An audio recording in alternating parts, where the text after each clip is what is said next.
A nossa segunda questão é esta: mulheres pastoras, é bíblico? Aqueles que defendem a ordenação feminina ao pastorado, é bíblico? De onde eles partem para argumentar e o que nós podemos dizer e responder em relação a isso? Bem, deixe-me começar por este ponto, tomando uma deixa de nosso último estudo, quarta-feira passada, sobre o progressismo. O cristão pode ser progressista? Há tantos termos, não é, hoje em dia? Bem, aqueles que defendem a ordenação feminina ao pastorado, ao presbitério, eles têm sido nomeados ou chamados de igualitaristas. Igualitaristas, bom, como eu disse, não é no outro estudo, esse termo também não é um termo que nasceu pronto. Claro, há algo positivo em buscar direitos iguais em muitas instâncias e esferas sociais. Mas no que se refere ao pastorado feminino, aqueles que defendem a ordenação feminina são os igualitaristas. E eles dizem que originalmente Deus criou o homem e a mulher iguais. Mas por causa do pecado e por resultado da maldição do pecado, essa maldição trouxe a subordinação feminina ao homem. Mas então os igualitaristas dizem, com a vinda do Senhor Jesus Cristo e a salvação, todas essas diferenças foram abolidas entre homens e mulheres, tanto no mundo quanto na igreja. Seu argumento, submissão da mulher ao homem, foi por causa do pecado. Deus não criou assim no início, o pecado entrou por causa da maldição, houve isso, mas com a vinda de Cristo, essa submissão foi abolida. E eles usam versículos, eu gostaria que você abrisse comigo, como Gálatas, capítulo 3, versículo de número 28, onde nós lemos o seguinte: nisto não há judeu nem grego, não há servo nem livre, não há macho nem fêmea, porque todos vós sois um em Cristo Jesus. Este é um dos versículos que eles usam para justificar este argumento que eu acabei de apresentar. Agora, Gálatas 3, 28 é uma epístola, ou melhor, a epístola aos Gálatas, é uma carta que foi escrita para defender a justificação pela fé em contraste com as leis cerimoniais. Paulo aqui está combatendo um outro grupo de hereges, que eram os judaizantes, judeus, que diziam o seguinte: vocês precisam de Cristo, está muito bom, vocês precisam de Moisés igualmente. Vocês precisam da circuncisão, de guardar as luas novas, das cerimônias, etc, etc. E Paulo está escrevendo e dizendo, Gálatas, Gálatas, capítulo 3, insensatos Gálatas, quem vos fascinou para não obedecerdes à verdade, a vós, perante os olhos de quem Jesus Cristo foi evidentemente crucificado entre vós, pregado Cristo crucificado?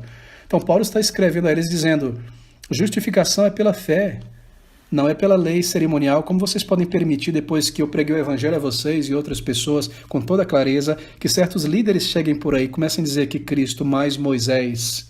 Não, é Cristo mais nada igual a tudo, e não o contrário.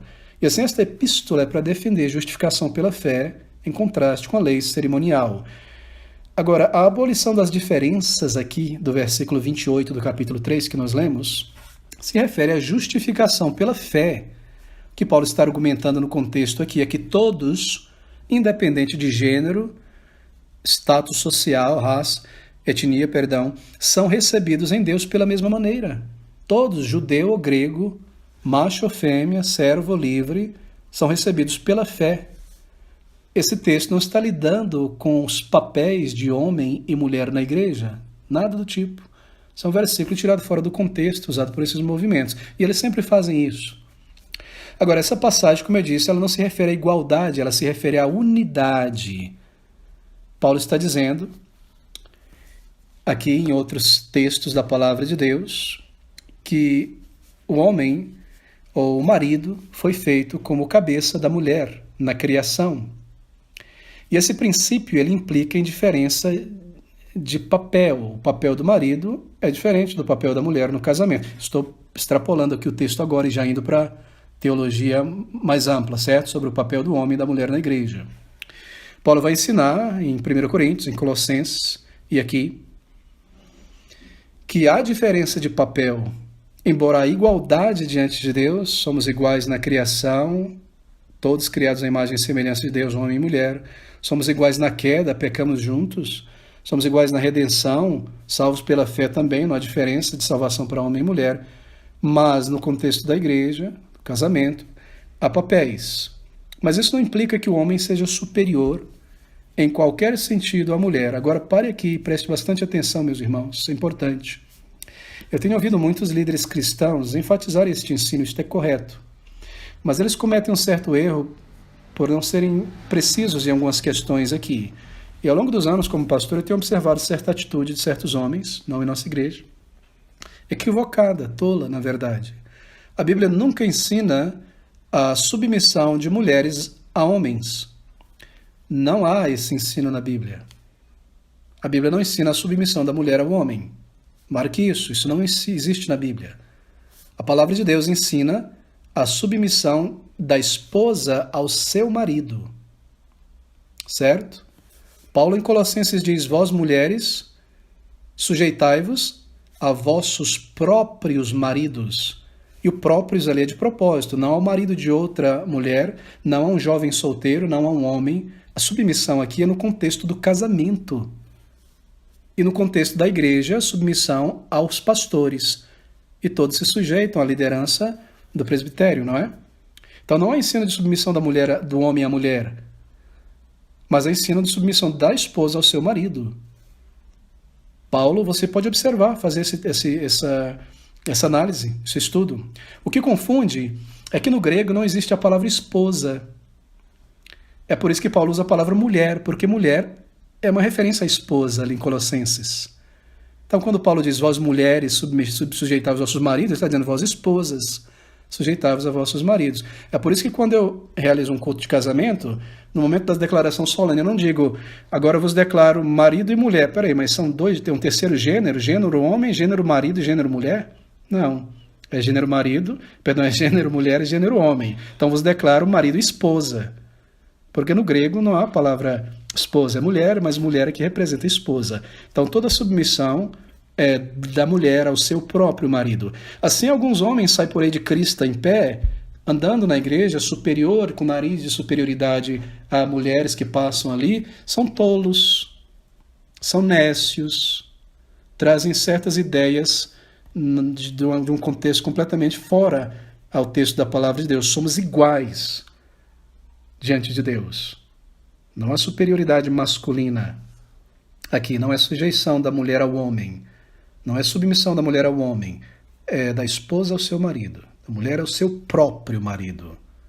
Então nós nos respeitamos como iguais diante de Deus, na igreja, no mundo, como iguais em capacidades, mas com papéis diferentes. A questão aqui são papéis diferentes. Assim como crianças ou filhos não são inferiores aos pais, são? Claro que não. São papéis diferentes. Mesma coisa o marido à esposa, a esposa ao marido. Mas o papel dado ao homem é de ser a cabeça do lar, de conduzir o lar. E isso não está baseado na queda, está baseado antes da queda, na criação. Paulo argumenta que Deus primeiro criou o homem e a mulher como sua adjuntora, embora igual a ele em dignidade, mas com papéis diferentes. Então eu fecho esse parênteses aqui, porque há muita confusão sobre essa questão aí. Mas volto ao nosso ponto. Bem, como eu disse, essa passagem de Gálatas, ela não se refere à igualdade, mas sim à unidade. Não implica que o homem é superior à mulher em qualquer sentido. Bem, se em Cristo, então, nós somos todos iguais, como dizem os igualitaristas, e a maldição foi removida, então a submissão da esposa ao seu marido foi removido, bem, então nós precisamos ser mais generosos aqui, né? Ser mais generosos com os homens também, porque se a maldição for com as mulheres como um todo, né? Porque se a maldição foi removida, então, por que ainda existe dor de parto? Já que dores na conceição ou concepção é resultado da maldição. Por que ainda existem espinhos, abrolhos, etc, etc? Vamos ser generosos com os homens, né? Os homens poderiam também exigir trabalhar sem dores, sem cansaço, sem suor no rosto, não é?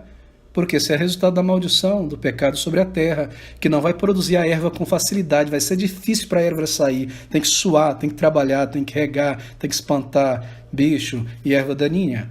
Então, se a maldição foi removida, por que só foi removida nesse aspecto da submissão da esposa ao marido, e não no mundo e em tudo mais?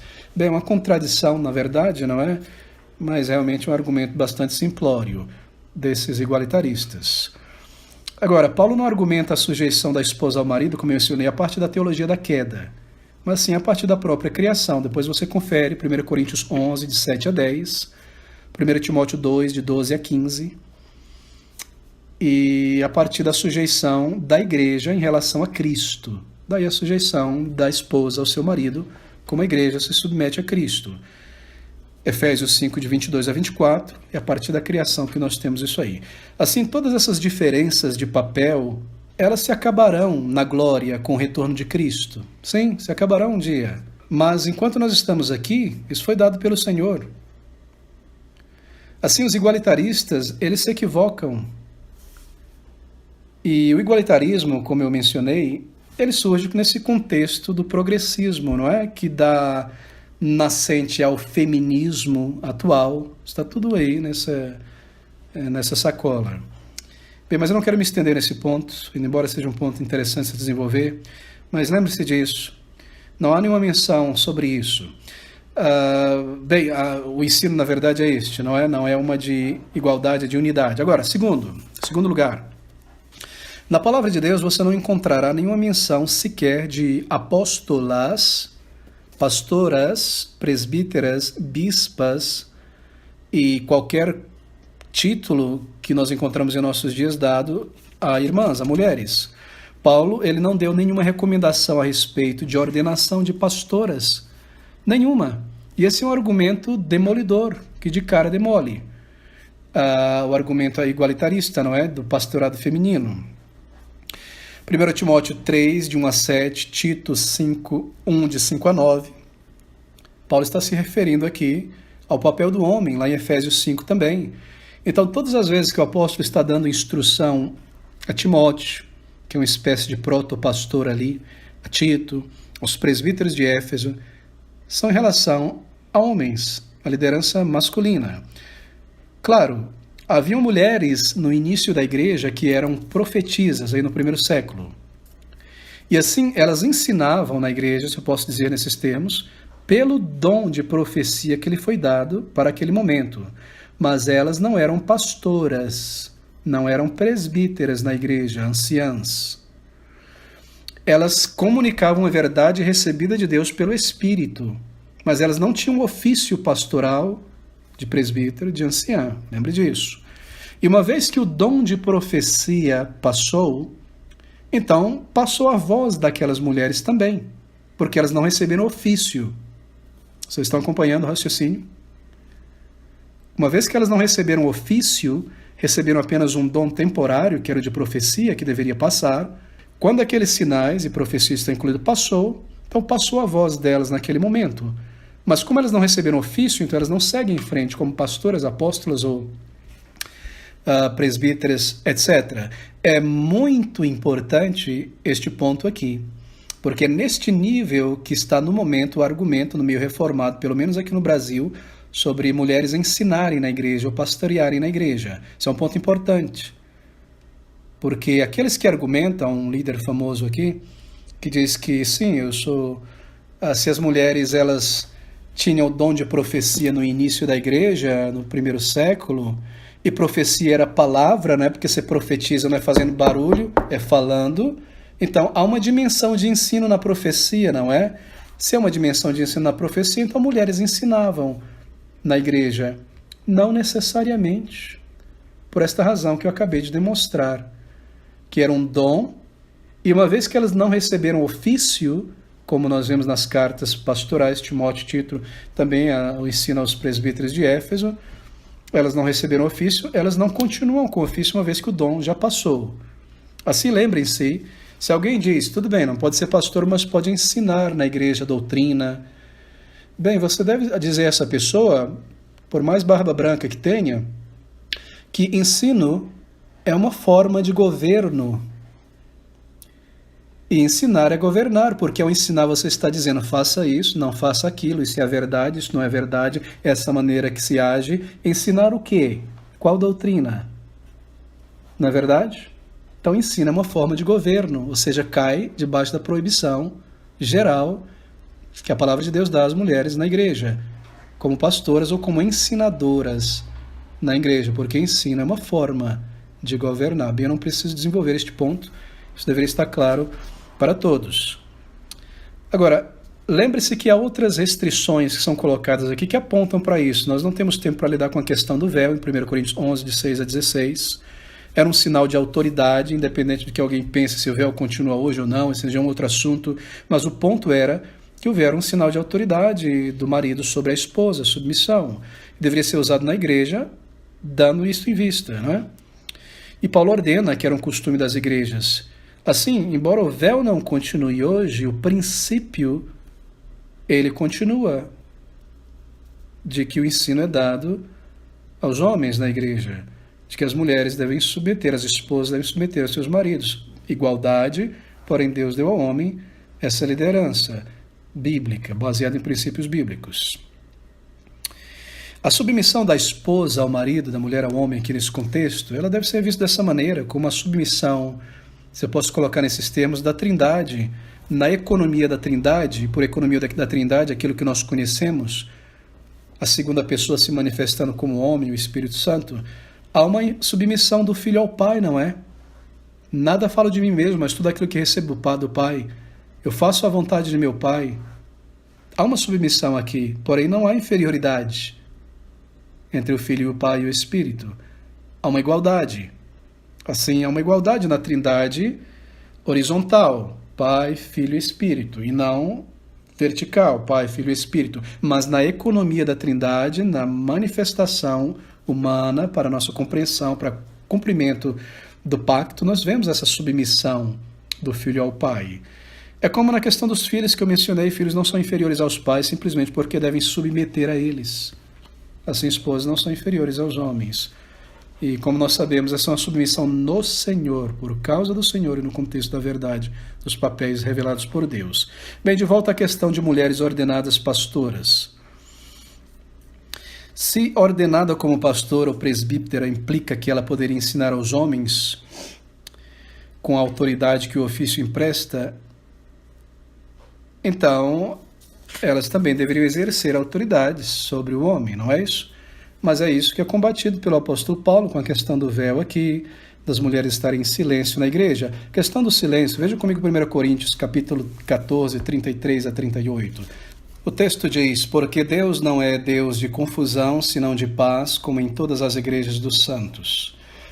Esse é um princípio aqui para como a adoração deve ser organizada. 34. As vossas mulheres estejam caladas nas igrejas, porque não lhes é permitido falar, ensinar, isto é, mas estejam sujeitas, como também ordena a lei. E se querem aprender alguma coisa, interroguem em casa a seus próprios maridos. Interrogar aqui não é que não possam fazer perguntas, mas no sentido de questionar a compreensão. Porque é vergonhoso que as mulheres falem na igreja indicando ou demonstrando uma insubmissão. Porventura saiu dentre vós a palavra de Deus, ou veio ela somente para vós? Se alguém cuida ser profeta ou espiritual, reconheça que as coisas que vos escrevo são mandamentos do Senhor. Mas se alguém ignora isto, que ignore. Bem, esse 38 não foi bem traduzido aqui, infelizmente, porque a ideia é, se alguém ignora isto que eu acabei de dizer, que esta pessoa seja ignorada. Paulo não poderia dizer, essas coisas são muito importantes, mas se alguém ignora isso, tanto faz, tanto fez. Claro que não. Se alguém ignora, que tal pessoa seja ignorada no meio da igreja. Colocada de lado, marcada, não é? Disciplina aqui. Agora, o ponto em questão não é esse. O que nós temos aqui, mulheres estarem em silêncio, não é uma restrição absoluta, porque outros textos mostram isso. Elas podiam falar nos cultos, sim, orar, mas não deveriam falar de uma forma que mostrasse submissão ao papel que Deus deu ao líder ali, o pastor, o homem, não é? Que não falem de forma a aparentar que estão liderando ou governando, esta ideia. Isso é um ponto importante, meus irmãos, talvez não seja percebido entre nós, porque a nossa cultura já é cristianizada, mas ali era uma cultura pagã. E no paganismo, não havia essas questões, os papéis estabelecidos por Deus na cultura greco-romana. Mulher e homem, não havia cabeça do lar, divórcio era fácil, não era algo louvável, a infidelidade, a promiscuidade, tudo isso aí. Havia deusas, não é? Sacerdotisas e todo tipo de desordem em relação ao mandamento da criação. Assim, Paulo precisou ser firme em relação a isto. Aqui nós temos uma proibição de ensinar. Isso se torna mais claro lá em 1 Timóteo, capítulo 2, de 11 a 15, porque haviam hereges entre os efésios, ensinando princípios contrários àquilo que Paulo, pelo Espírito, tinha estabelecido nas igrejas, princípios que eram liberais, princípios liberais daquela época, não é? Princípios gregos, como eu mencionei, de insubmissão, igualitarismo de papéis e debates, e pessoas mais ricas, lembre-se, haviam mulheres muito ricas que eram convertidas, Lídia, não é? Mas haviam também pessoas que entravam no meio cristão, não convertidos, mulheres ricas trazidas pelos maridos, e tinham uma influência e um poder, e queriam levantar a mão e decidir isso e aquilo, e apitar, e Paulo vem, peraí, vocês estão fora de ordem, vocês estão fora de ordem. Versículo 33 do capítulo 14 de 1 Coríntios, Deus não é Deus de confusão, senão de ordem, paz em todas as igrejas. Vocês estão fora de ordem. Que negócio é esse de inverter os papéis? E Deus deu ensino aos presbíteros, e há esta desordem porque mulheres ricas estão agora decidindo como as coisas acontecem, ou certas pessoas que não receberam dom nem o chamado para o ministério estão liderando, e há judaizantes e agnósticos. Que bagunça é essa? Que fazeis, meus irmãos? Ele vai perguntar no texto anterior, quando vos reunir para orar, um canta, um profetiza, outro fala salmo, que desordem é essa? E é nesse contexto da desordem no culto que Paulo diz, olha, as mulheres não deveriam estar ensinando. Mas não é uma proibição absoluta, obviamente, como eu mencionei aqui. Não é? Várias mulheres estavam seguindo os falsos mestres e seus ensinos. Veja comigo 2 Timóteo 3, de 6 a 7. Estamos fechando aqui. Porque deste número são os que, falsos líderes, se introduzem pelas casas e levam cativas mulheres nécias, carregadas de pecados, levadas de várias concupiscências, que aprendem sempre e nunca podem chegar ao conhecimento da verdade. Você percebe? Paulo combatendo aqui o mesmo lá em 1 Coríntios. Então esse é o contexto. Aparentemente esses falsos mestres estavam encorajando as mulheres a trocarem seus papéis, o que incluía denegrir o casamento, não se casarem, permanecerem como estavam. Paulo aqui não está passando uma proibição geral de não ensinar, mas que as mulheres em posição de não tomem uma posição de autoridade em ensinar os homens, porque nas epístolas ensinar sempre tem um sentido restrito, como eu disse, de ensinar doutrina. Ensinar nas epístolas traz autoridade, assim não foi dada a elas. Isso deve ser feito com o peso da autoridade de pastores e presbíteros escolhidos. É isso que Paulo está proibindo aqui. Ele proíbe aquele tipo de ensino da mulher que assume na igreja uma autoridade eclesiástica sobre a congregação adulta.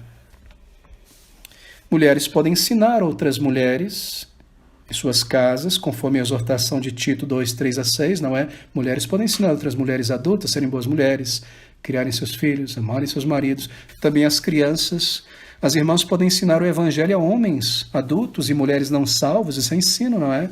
É claro, evangelizar homens, obviamente. E penso que num contexto assim mais pessoal, um a um, uma irmã, uma mulher poderá aconselhar mesmo a pessoas adultas recém-convertidas. Por exemplo, está num contexto de trabalho, ali está uma irmã mais velha na fé e um irmão adulto recém-convertido, e alguma coisa acontece, esse irmão recém-convertido pergunta a essa irmã mais velha na fé, e aí, minha irmã, o chefe está dizendo isso e aquilo, isso é contrário à palavra de Deus, o que é que eu devo fazer? Essa irmã mais madura irá ensinar, aconselhar este homem. O que Paulo está proibindo é o ensino na eclésia, na igreja, o governo por parte de mulheres. Essa é a proibição absoluta aqui. Bem, resumo. Igualitarismo ministerial é feminismo, é progressismo. Gálatas é uma passagem que não se refere à igualdade, mas sim à unidade. Todos temos acesso a Cristo, independente de ser homem ou mulher. Paulo não argumenta, terceiro, a sujeição da esposa, da esposa ao marido a partir da teologia da queda, mas ele argumenta a partir da criação. Foi assim que nós fomos criados.